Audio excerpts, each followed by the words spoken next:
વાડીના અનાજનો વેપરો થતો હોવાનો પર્દાફાશ। ગીર સોમનાથમાં આંગણવાડીના અનાજમાં ગોલમાલ ચાલતી હોવાનો પર્દાફાશ થયો છે। હજી એક દિવસ પહેલા જ આંગણવાડીના અનાજમાંથી જીવાત નીકળી હતી, ત્યારે હવે ગીરગઢડા પાડાપાદર નામની આંગણવાડીનું અનાજ બહાર લઈ જવાતું હોવાનો વિડીયો વાયરલ થયો છે।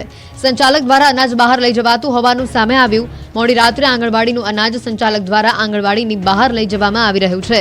ગામના સરપંચ અને લોકોએ રાત્રિ દરમિયાન ચેક કરતા આંગણવાડીનું અનાજ હોવાનું જે સામે આવ્યું।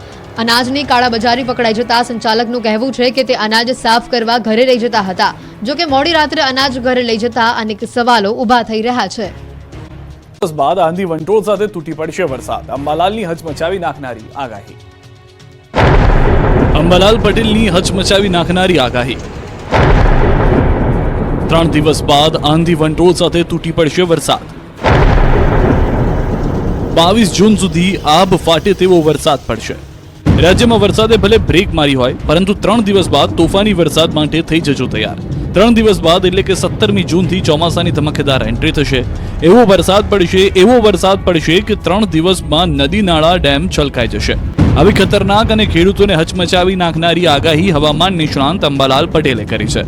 અંબાલાલ પટેલે આગાહી કરી છે કે 3 દિવસ બાદ ચોમાસું તેનું ઓરિજિનલ સ્વરૂપ બતાવશે। 17મી જૂનથી 22મી જૂન સુધી મકાનના પતરા ઉડી જાય તેવી આંધી વંટોળ સાથે વરસાદ થશે। આ વરસાદ આખા ગુજરાતને ધમરોળશે। ખાસ કરીને સૌરાષ્ટ્રના દક્ષિણ ભાગોમાં તોફાની વરસાદ પડશે। ભાવનગર, અમરેલી, બોટાદમાં ભારે પવન સાથે વરસાદ પડશે। મધ્ય ગુજરાતમાં પણ મેઘરાજા જોરદાર બેટિંગ કરશે। અમદાવાદ, ગાંધીનગર, વડોદરામાં વરસાદ તૂટી પડશે। મહેસાણા, વિરમગામમાં મન મૂકીને વરસશે મેઘરાજા। 22 જૂન સુધીમાં ભારે ગાજવીજ સાથે અમુક વિસ્તારમાં વરસાદ થશે। વીજળી વધુ થશે। 30 થી 45 કિલોમીટરની ઝડપે પવન ફૂંકાશે। 22 થી 25 જૂનના સારો વરસાદ થવાનું અનુમાન છે।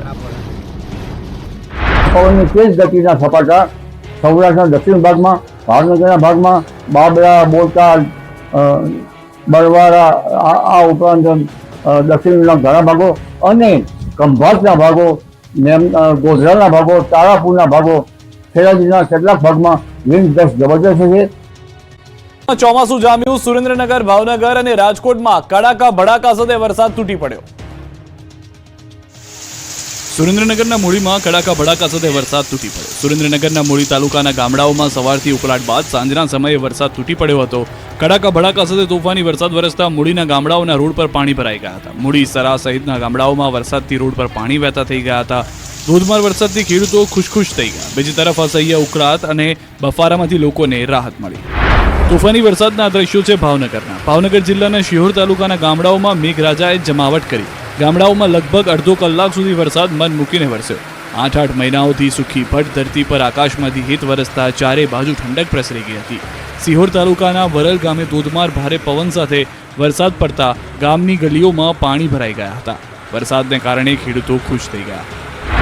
રાજકોટ શહેરમાં પણ વરસાદે ધમાકેદાર એન્ટ્રી કરી। રાજકોટ શહેરમાં અનેક વિસ્તારોમાં વરસાદ પડ્યો। આખો દિવસ આકાશમાં આગની વર્ષા બાદ સાંજે શહેરમાં આકાશમાંથી મેઘમહેર થઈ। શહેરના ભુવનેશ્વર રોડ, સિવિલ હોસ્પિટલ ચોક, જામનગર રોડ સહિતના વિસ્તારોમાં વરસાદ થયો। દક્ષિણ ગુજરાતમાં મેઘરાજાની તોફાની બેટિંગ સવારથી મેહુલિયો જામ્યો। ભારે બફારા અને ઉકળાટ વચ્ચે દક્ષિણ ગુજરાતમાં મેઘ સવારી આવી પહોંચતા લોકોને રાહત મળી। હવામાન વિભાગ દ્વારા આજથી 5 દિવસ માટે સુરત સહિત દક્ષિણ ગુજરાતમાં વરસાદની આગાહી કરવામાં આવી। સવારથી જ સુરતનું આકાશ કાળા ડિબાંગ વાદળોથી ઘેરાઈ ગયું। ત્યારબાદ હળવા વરસાદની શરૂઆત થઈ। વહેલી સવારે જ વરસાદથી વાતાવરણમાં ઠંડક પ્રસરી ગઈ। સવારના સમયે જ વરસાદ આવતા નોકરી ધંધે જતા લોકોને મુશ્કેલીનો સામનો કરવો પડ્યો। વરાછા, કાપોદ્રા, કતારગામ, લીંબાદ, ઉધના, રાંદેર સહિતના વિસ્તારમાં વરસાદ પડ્યો।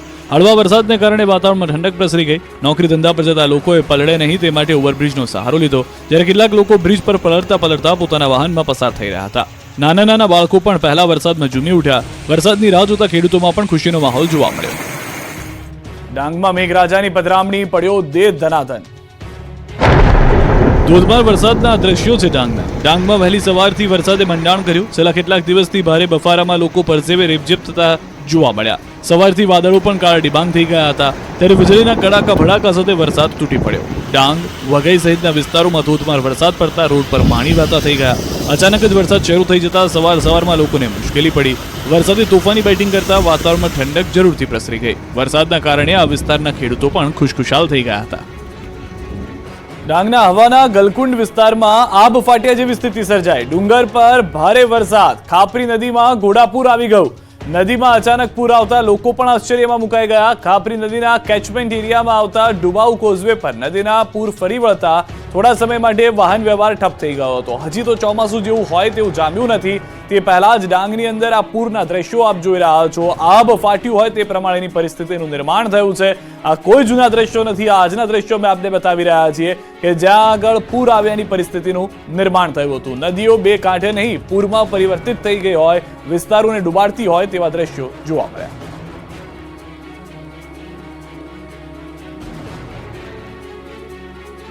રાજકોટના ગ્રામ્ય વિસ્તારોમાં અનરાધાર વરસાદ. પડધરી તાલુકાના ગામોમાં 1.5 થી 2 ઇંચ જેટલો વરસાદ ખાબકી ગયો. સરપદડ, હિદડ, કેરાળા, ઇટાળા સહિતના ગામોમાં વરસાદ. વાવણી લાયક વરસાદ પડતા ખેડૂતો પણ ખુશખુશાલ જોવા મળી રહ્યા છે.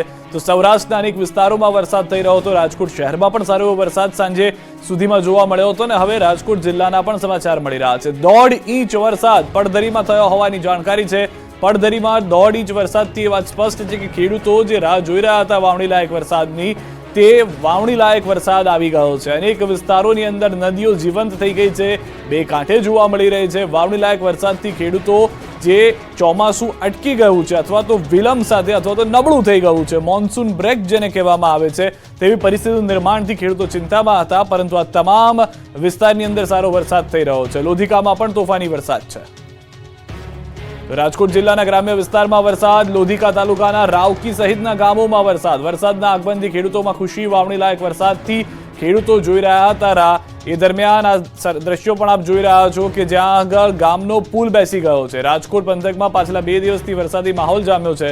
સતત વરસાદ વરસી રહ્યો છે. તેવામાં પડધરીના સરપદડ ગામના પુલ અચાનક બેસી ગયો. નદીમાં વરસાદી પાણીનો પ્રવાહ છે. વરસાદના સમયે પુલ બેસી જવાને કારણે અલગ અલગ 8 થી 10 જેટલા ગામને અસર પહોંચશે. વધારે વરસાદને કારણે પુલનો કેટલોક ભાગ બેસી ગયો હોવાનું લોકોનું કહેવું છે.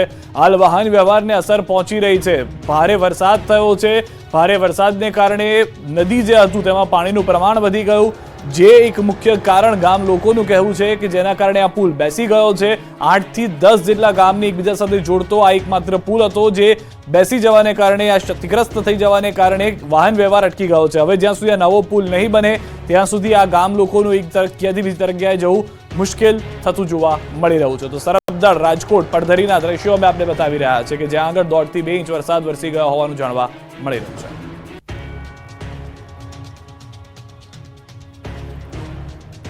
તો મોરબી વાંકાનેર હાઈવે પર પવન સાથે વરસાદ. ગરમી અને અતિશય બફારા બાદ વરસાદી ઝાપટું. ભારે પવન સાથે ધોધમાર વરસાદથી વાહન ચાલકોને હાલાકી થઈ રહી છે. દ્રશ્યો આપ જોઈ રહ્યા છો. પવન તેટલો ભારે છે જાણે વંટોળિયું થતું હોય.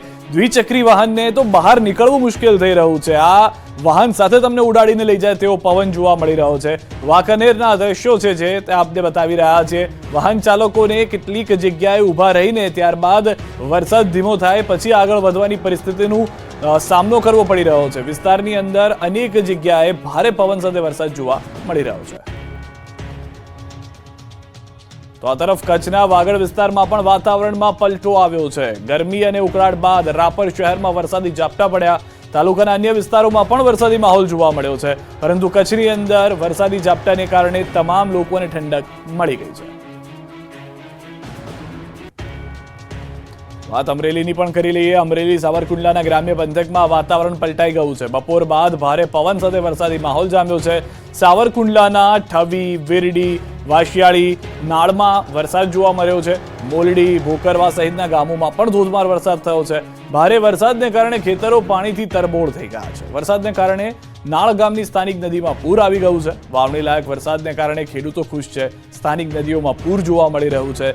પૂરતું પાણી મળી રહ્યું છે. જે રાહ હતી તે વરસાદ આવતા ખુશખુશાલ થઈ ગયા છે. કારણ કે વાવણી કરી સૌરાષ્ટ્રના કેટલાક ખેડૂતોએ ત્યારબાદ મોન્સૂન બ્રેકની વાત આવી ગઈ, પરંતુ વરસાદ હજી પણ જોવા મળી રહ્યો છે. ચોમાસું નબળું પડી ગયું ગુજરાતના દક્ષિણ છેડામાં પ્રવેશતા તેવી વાત હતી, પરંતુ સૌરાષ્ટ્રના અનેક વિસ્તારોમાં સારો એવો વરસાદ છે અને નદીમાં પૂરના દ્રશ્યો છે.